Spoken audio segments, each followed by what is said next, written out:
An almost inconceivably huge thank you to my patrons for making what I do possible, especially the big three, April Mack, Shelby Holtz, and beloved Sylphine. Consider joining their ranks to get access to new exclusive content every month, including episodes of Lost in Adaptation that can't be posted to YouTube for copyright reasons. Hello my beautiful watchers, and welcome to Lost in Adaptation, the little corner of the internet that for some reason I'm still using to compare films to the books they're based on. Today we're having a gander at The Phantom Tollbooth, the story of a depressed boy who refines his love for life via a journey through a magical gateway into the fantasy kingdom of wisdom, which is in need of rescuing after it fractured into the competing cities of Dictionopolis and Digitopolis due to a disagreement over if words or numbers have greater worth. The backstory behind this one is oddly charming. The author, Norton Juster, claims to have written it to avoid working on the book he was supposed to be writing. As an ADHD-riddled dyslexic, I can highly relate to that sentiment. In the early 1960s, Juster quit his job with an architecture firm in New York and successfully applied for a Ford Foundation grant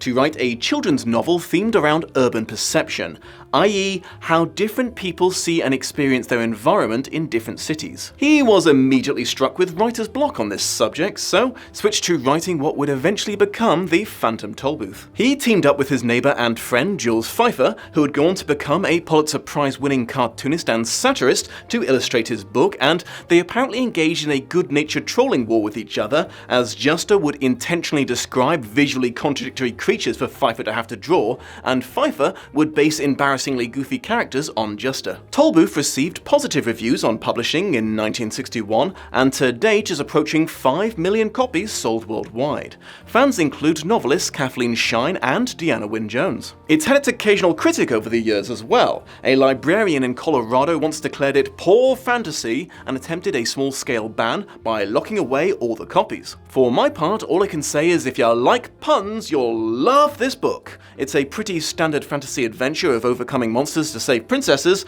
but crammed with puns from start to finish. Seriously, it is never ending. This book is to wordplay what Alice in Wonderland is to drugs, what the Chronicles of Narnia is to Christianity, and what the Lord of the Rings is to war trauma. About 9 years later, the story was picked up for a mostly animated film adaptation, produced, directed, and written by Chuck Jones, famous for his work on the Looney Tunes at Warner Bros. Directors Abe Levitot and Dave Monahan joined the project to help with the animated and live-action sections, and Sam Rosen signed on as co-writer. It sounds like Jones had his fingers in every part of the production, but was wise enough to share the workload on all fronts. Butch Patrick, who, if you're into the oldies, you might recognize as Eddie Munster, got the leading role, and he was joined by a not unimpressive list of voice talent. The movie was a musical with original songs, several of which were written by Paul Vance. Unfortunately, the film was a box office flop, though public opinion on it pulled a complete turnaround over the next few decades. It doesn't seem to have quite achieved major cult status, but those who like it really like it. Equally unfortunately, Juster wasn't invited to be a part of the adaptation in any way, and apparently he really didn't care for it and resented its increasing popularity. Which, one must admit, is a pretty poor portent of things to come, but let's not be catapulted all the way to conclusions. Let's talk adaptation. Milo, the story's young hero, has his apathy thrice established at the start of the film, in song, montage, and exposition. It covers his lack of appreciation for the potentially entertaining and beautiful things around him, his desire to leave school when he's there, and his boredom-induced desire to return when he's not. During one of his funks, the lad receives a mysterious package in his bedroom that contains what appears to be a huge toy toll booth that comes with a map of possible locations to visit. With nothing else to occupy his time with, he chooses a place at random, drives a miniature toy car through the booth, and is transported to the Kingdom of Wisdom, though in its current state it's largely lacking in its namesake. Quickly finding himself lost, he consults the local weatherman. That's weather with a H. He contemplates whether things will happen. He then temporarily gets stuck in the land of the doldrums, a small people committed to doing absolutely nothing all of the time, in a forest where even thinking is against the law. He's shaken out of his funk by Tok the Watchdog, dog, so named because he's part alarm clock, who gets him to start thinking again so they can leave the area together. They run into Dr. Discord, a mad scientist who's invented a medicine that stops you from hearing any pleasant sounds ever again, which his guests politely refuse, so he feeds it to his pet, the Awful Din, a smoke-like monster that consumes and stores loud, annoying noises. I'm really bad at metaphor, but I'm pretty sure that Discord's medicine is some sort of commentary on people choosing to live in loud, stressful parts of cities. Also, to further digress, I feel like maybe they could have been a little more careful with the visuals here, so it didn't look quite so much like a man dragging a child into his black panel van. Entering into the town of Dictionopolis, Milo is amused by the market selling words, which apparently grow on trees, because money doesn't, so something has to. One of the more forced jokes of the story, I felt. Now, the backstory of the Kingdom of Wisdom is somewhat streamlined in the film, and it's explained in different points of the story by different characters compared to the book, but all of the essentials are there, i.e. the Kingdom of Wisdom had founded two cities, one of numbers and the other of words, ruled over by the Math Magician and King Az the Unabridged respectively. These leaders, while opposed to each other in every way, were kept at peace because of the council of two princesses, Rhyme and Reason. This tenuous alliance came to an end when they demanded the ladies choose which of their themes was more important, and they had decreed them of equal value. A middle-of-the-road answer that annoyed both kings so much they banished the princesses to a flying castle surrounded by demons. A very reasonable response. Anyways, Milo is greeted by the king's cabinet officials who insist on repeating each declaration using all available synonyms for every one of their words. They also meet the spelling bee, the bee who spells, again not just as best work, who gets into a confrontation with the arrogant and standoffish humbug, the Bugman, who's a bit of a...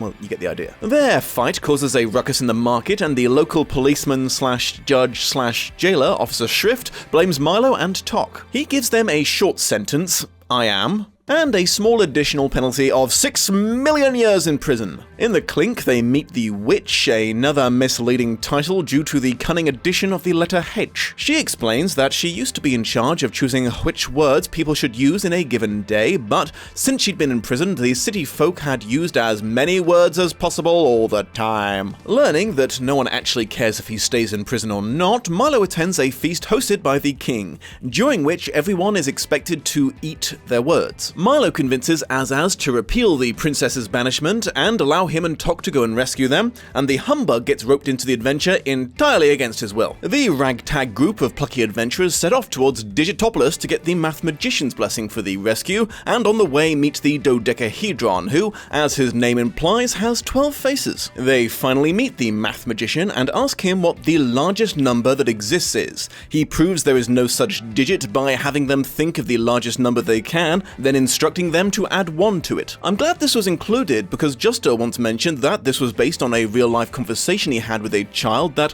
partly inspired him to write children's stories. Math Boy refuses to agree to the quest on the general principle that Az agreed to it and they never agree on anything. But Milo verbally maneuvers him into realizing that the one thing they do agree on is that they disagree on everything, so he's forced to concede and sends them on their way with a magic staff that looks suspiciously like a pencil. Once again, en route to the castle in the air, they come across a conductor of colors who's in charge of making the sunrise happen. Milo tries his hand at it while he's sleeping and makes a real mess out of the entire thing. Entering the mountains of ignorance, the group's fortitude is tested by the sense taker who buries them in paperwork, the terrible Trivium who waylays them with menial pointless tasks, and the gelatinous giant who tries to eat them but is afraid of new ideas. Fortunately, they manage to overcome them all one by one and finally make it to the castle in the air, where they rescue the princesses of Rhyme and Reason and fly back to the Kingdom of Wisdom to reunite the warring cities. His job done, Milo is returned to Earth with a newfound appreciation for life, and the Tollbooth moves on to the next depressed child that needs its help.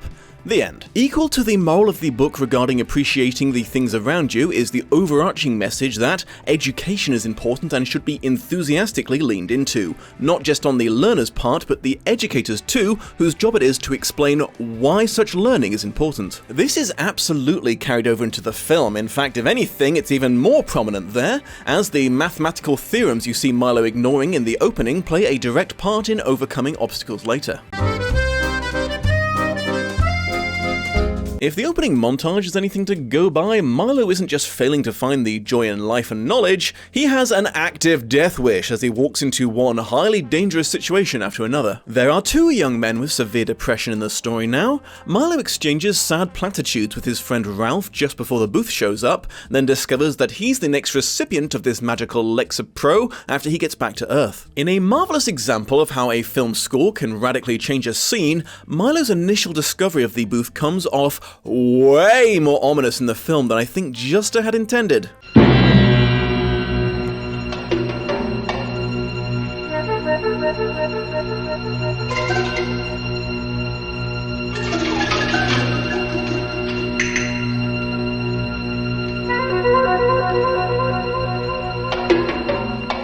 See what I mean? I can't be the only one who feels like this is a scene from a very different kind of movie.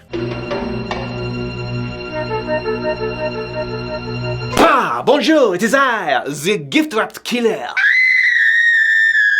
In the film, the Tollbooth provides Milo with his car in a sort of Wonder Woman-esque spinning scene, possibly acknowledging that a child already owning a fully functioning electric vehicle capable of travelling for miles like what was the case in the book was a tad unlikely. The booth also talks in the film. Instructions came in written form originally, but that's a fair change when switching to a visual audio medium. The film represents the otherworldliness of Milo's adventures by having the booth transform him into animation, allowing for an extremely well-done scene of him going back and forth. The doldrums are a lot more malicious in the film. Originally, they were just lazy as heck, possibly due to their environment that affected Milo in the same way. They seem to be actively attempting to lure him in and, I guess, eat him or something now? Tok claims that his full name is TikTok in the film, which erases his original backstory, i.e. his elder brother being named Tick at birth but talking, and him being named Tok but ticking. This is deadpan treated as a genuine tragedy. In contrast to the doldrums, the witch is made more innocent, as her incarceration in the film is entirely due to the world going mad after the princesses were banished. In the book, she'd been sentenced long before that, as she'd let greed overwhelm her and had started hoarding all of the words she was supposed to be distributing solely for herself, until Az eventually had to intervene and lock her up. I'm pretty sure you'll agree all of the above is fairly inconsequential. Some of the movie takes place out of its original order, but not in a way that causes any plot holes or is massively detrimental to the flow of the story. In fact, there's only one change I think differentiates the film from the book in a significant way, and that is the ending. In the book, the gang make it past all the wordplay demons by the skin of their teeth and climb a staircase to the flying castle. Once they meet the princesses, they all climb on Tok because he's actually been able to fly this whole time because time flies, and he's like